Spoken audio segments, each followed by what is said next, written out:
Everybody, hope everyone's well. So I just got back from a little holiday I had up to Lancelin. It was good fun. It was a bit sad though because I wanted to take the patrol with me, but in fact the night before I was due to leave, I had everything packed in the patrol, all the tools, had a servo filling up the tyres, and noticed it was dripping oil out, which was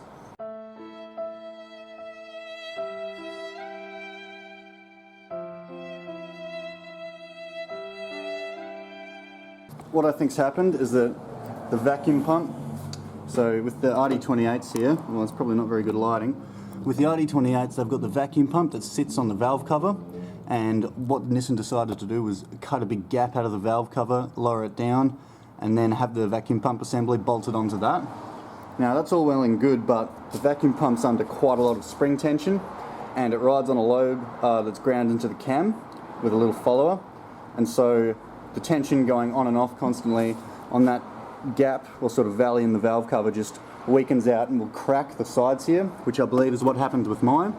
So I wiped it off and put some gasket goo down here the other day, and the night that I noticed the big oil leak, I had a look when I parked this up on the verge and I noticed there was more oil there.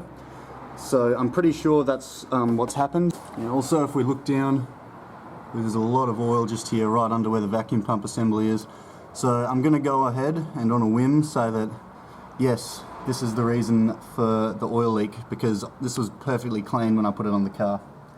But anyway, we're not going to worry about that. We're going to attempt to fix the problem. So I've got a spare valve cover here. The reason I initially bought this one was to fool around and fix the vacuum pump that I had.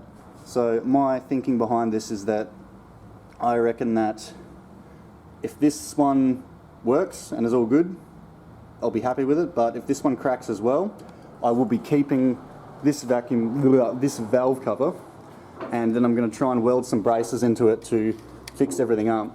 So on a side note, you'll see that, let me just fool around with this, you can see me being me, I've left this outside in the dirt and rain.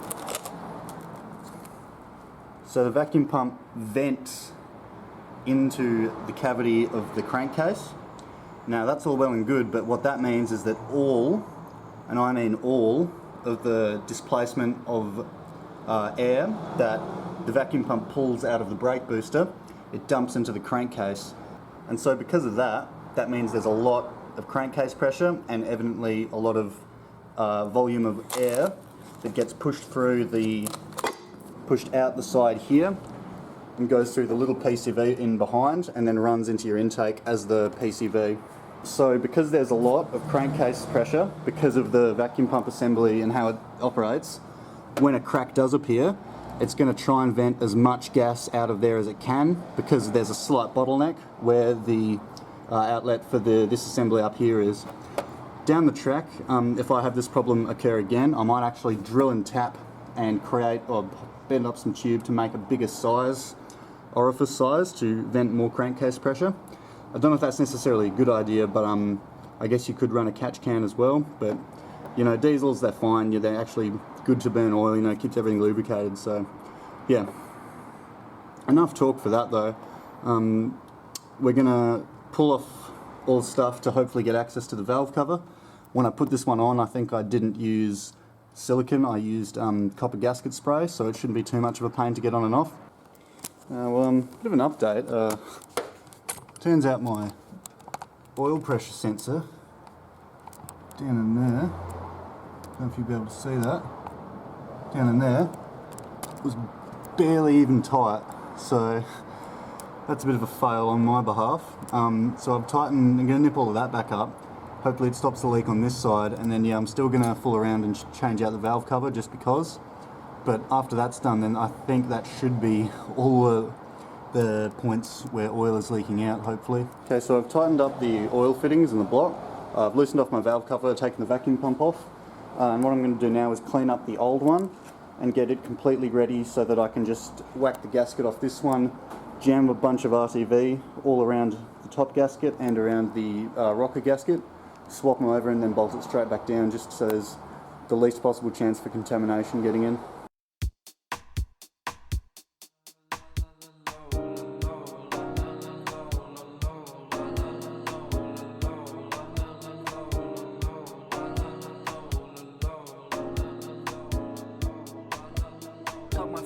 my ears every time I hear something that doesn't agree with me. If I'm a mind on the fear, bring me to tears. My mama might call me ignorant, my opinion is fierce. Not for apology, stuck to my ways, that is the policy. Stinge on the reference but not on the politics. AirPods innocent.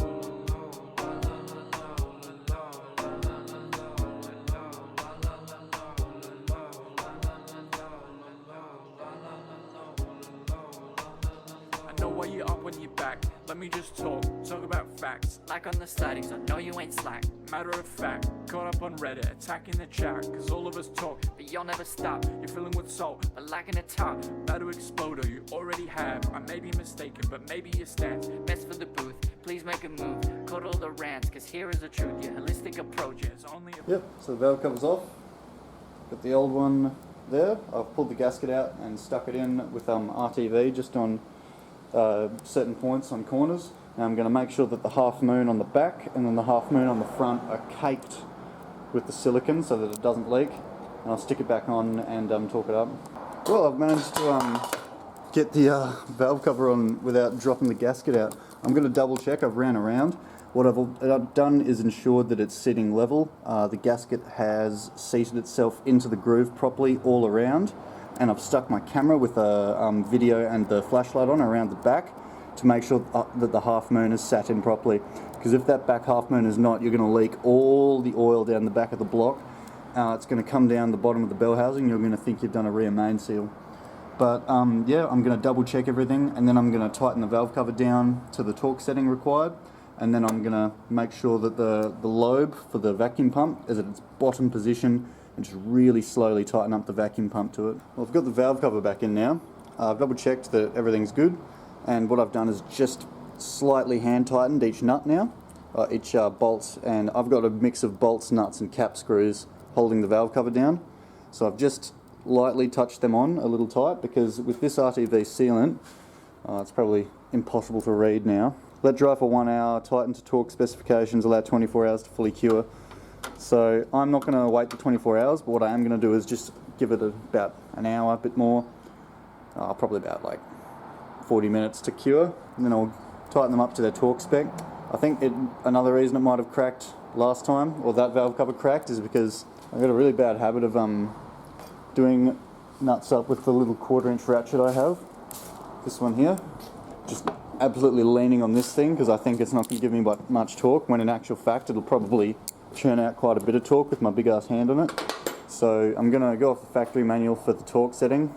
I actually cracked the valve cover in the Hilux with this thing down here, so I think that's just a me fuck up. But yeah, apart from that, and apart from the bad language, I'm going to wait for a bit, have a cup of coffee, and yeah. Okay, so I've put a little layer of gasket goo around the edge of the vacuum pump. What I'm going to do now is rotate the engine so that the lobe that sits on the cam that the vacuum pump is actuated by is at its bottommost position before I put the vacuum pump on and torque up the bolts on it. Well, the vacuum pump's on the top there. I've chest tightened it up enough to see the goo start to come out the sides of where the faces are mating up. What I'm going to do now is I'm going to leave this, go and have a dentist appointment to get some stitches extracted, and then I'll come back and give them their torque setting of, I think it's about 22 Newton meters. Okay, so I went to a parts store, got some new glow plugs. So these are GPN 327s. Now these are for TD42s, and the only difference between the Rd28 and the TD42 glow plugs is that the TD42 ones, the thread goes up the shank much higher. Now this isn't that much of an issue, as you can still bottom them out up to the thread here and give them the full torque, because they'll only extend into the pre-combustion chamber and you shouldn't have any problems. Okay, well it's a bit late in the afternoon, but I'm going to try and get things ready at least. Probably not do it, but maybe even potentially do it to replace the glow plugs, because it's not that hard of a job. But yeah, first things first will be getting rid of the intercooler, so wonder if that works well. But yeah, you know the drill, intercooler off. Now you get pretty good access to the glow plugs. The only pain is number 5 and 6 can be a bit of a pain, just because there's the PCV module there. But I'm going to try and work around that. You need a 12mm deep socket and an extension so you can get down there. So first of all, you've got to rip the glow rail off. Okay, so I just removed the glow plug bus bar. I haven't removed the glow plugs yet, but I'm afraid I'm going to have to pack it in. I've just checked the bomb radar, the Bureau of Meteorology, and there's a storm front moving in not too far away now, blowing in the exact direction of where I live. So I'll put a list in the back of the car now, close the bonnet for now. Probably used as a good time for some study. I'm actually starting my hydraulics course tomorrow night, which will be fun, but the only thing is then I can't work on the patrol, so I'll see how tough I am tonight, but I don't think I'm going to be able to do it tonight, and then not tomorrow, and then probably have to do it the day after. But yeah, that's no big problem. Just means I have to drive the Hilux to TAFE, which will be fun. Okay, so I've got the first glow plug out. So as you can see, the geometry is slightly different. Oh, bars in the way. From the TD to the RD glow plugs. They're the same thread, it's just the TD one extends up the shank a bit more than the RD one does. So in the manufacturer's book, the Haynes one, it says glow plugs get 15 to 20 Newton meters. I'll give mine the full 20, and wherever they sit it doesn't matter, because even if you go bottoming them out, all it does is sit them in the pre-combustion chamber. Make sure you blow all the dirt and crap away from around where they sit, just so you don't drop anything into the engine when you're doing the swap over. What I've done is pumped up my compressor and brought it up with me, and I'm just giving a bit of a blast while I'm undoing them to make sure no sand gets in. Make sure you just give the threads a little touch of anti-seize, just so they're not a pain to get out in the future. To get enough access, all you got to do is pull this thing off the side. So all this does is jump the valve cover straight into the PCV module, which then goes to the intake. Yeah, it's just one hose clamp and it should pry out. When I got the car, this part is a loose fit in the valve cover, and it was installed with silicone, but each time I've just wrapped a little bit of electrical tape around there and sort of thumped it in with the back of a screwdriver, and it's sealed up fine. So I'm probably going to do that now, and if the engine runs for a good while with no problems, I'll pull it out and put silicone on it. So all I'm doing is getting the socket on the top of the glow plug. You can see the new one just there. Just cracking it with the hand 1/2-inch drive ratchet there, unscrewing it, making sure I'm blowing out around where the bottom of it is so no crap gets in the motor, pulling it out and swapping it over.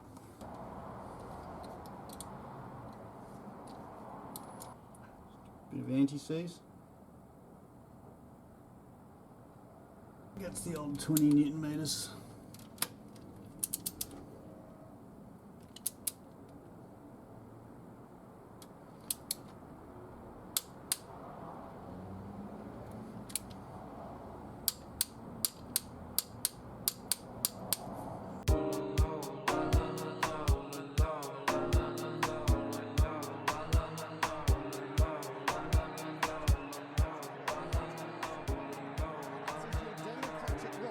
You have to register to vote. Your apathy is the most dangerous threat to democracy and freedom that there is. You need to vote, mate. You need to at least register to become a citizen. Yeah, so with all the old ones out, you can see that the one second from the end on the side the light's on, the actual electrode end was busted off it, so it wouldn't even get any spark or any power going to it, and therefore wouldn't get hot. So only 5 of them would heat up, and when it would start, it would make this weird sound and misfire because the cylinder that didn't have any glow would just be too cold to combust at all. So before you install a glow rail, just ensure that each contact patch has been scoured with a wire brush and there's no corrosion and dirt on it. Mine looks pretty good because I had it on before, but yeah, just something to mind. If you've got like severe corrosion or dirt on it, you might stuff up the contact and the glows won't go, and you'll be chasing your tail and buying your glow plugs for no reason. Alright, so the glow plug rail's on now, and before I put everything back on and try and crank on it to start it, a habit I've got into, and which I really like to do and which I think everyone should do, whenever you touch anything that's to do with the combustion chamber, so you're putting in new spark plugs, if you're ever changing types of spark plugs, like changing number or new glow plugs for instance, anything that protrudes into the combustion chamber, whenever you change it, just rotate the engine by hand on the crank pulley, just 1 or 2 rotations. It might be annoying and it might take like a minute, but literally it'll save your life if you're ever gonna have an instance where you've changed something that does foul into the interference of where the piston will run. So just a little tip, you can listen to it or you don't have to, it's up to you, I don't care, just something I like to do. Okay, so everything's back on now. I'm going to double check that I've put all the hoses on and that there's nothing sticking open, and then I'm going to glow it for about 6 seconds and then crank on it and see if it's wanting to fire up.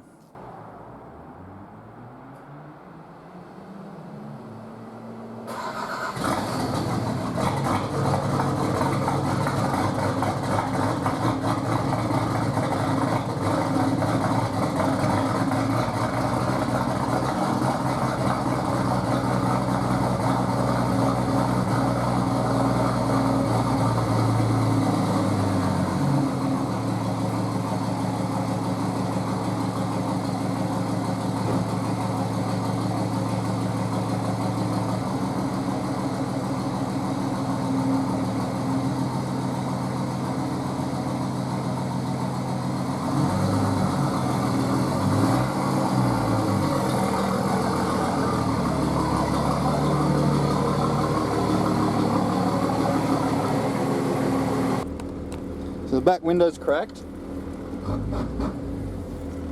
Should be able to hear that.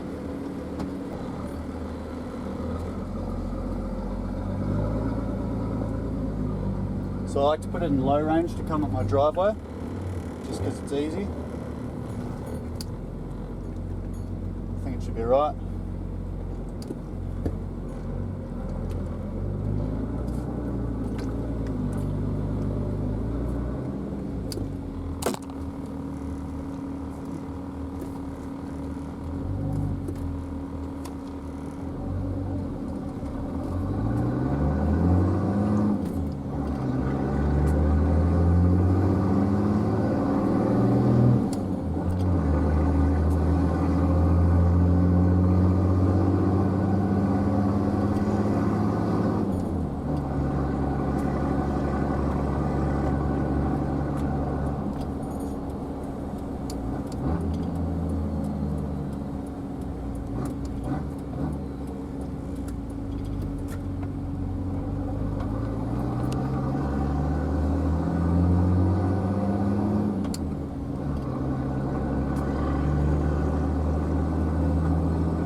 You guys keep falling backwards because it's kind of hard.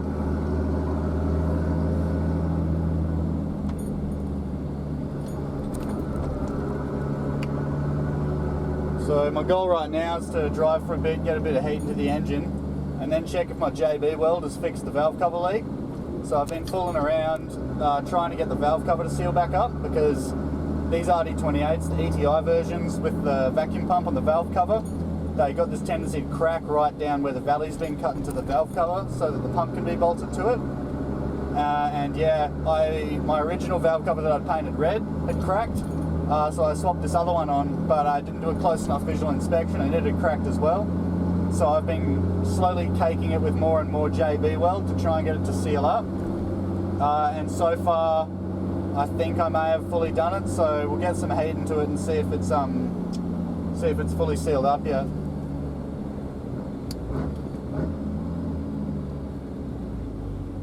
Well, sadly the JB weld didn't hold. I've actually, since that was filmed, I've added more onto it and that still hasn't fully fixed the crack. I think it's helped a bit, it's pushing out less oil now, but yeah, my motor's a bit tired, so there's quite a bit of blow-by, and so as much as it physically can is going to try and push through any kind of crack. So I'm weighing up my options. What I might try and do is just weld up the other valve cover I've got, the red one, which I'd painted. The only problem with that is I don't have an AC TIG welder, so I might have to fool around with some aluminium arc rods, which I've never fooled with and don't know if they're any good. And if I was going to do that, I'd also fool around and make the crank ventilation a bit of a bigger diameter because I've got so much blow-by. But apart from that, yeah, there's not a whole lot else I can talk about in this video. I think I've covered everything I wanted to. On the horizon for the Hilux build, I guess nearest in the future is I'm going to be putting on the 3-port boost controller. The only thing with that is there's a very good chance I'm going to blow my gearbox to smithereens when I do that. So I'm also going to look at putting in some valve springs, because I got some valve springs sitting around here, I think. Yeah, got them here. Got some fancy valve springs. And I've also got a big old clutch down in there, just in my room, you know, like every cool person does. And yeah, that's pretty much it. So I'll probably have a video coming out on that soon. I did the brakes and the suspension the other day, actually. Yeah, but that pretty much covers everything that I wanted to in this video. So yeah, I hope you enjoy my content. Leave a comment, leave a like, and subscribe if you want to. Share it around. I enjoy making these videos, and I hope you enjoy them as well. So yeah, that's it from me. Hope everyone is well. Hope everyone is going to have a good day, and talk to everyone later.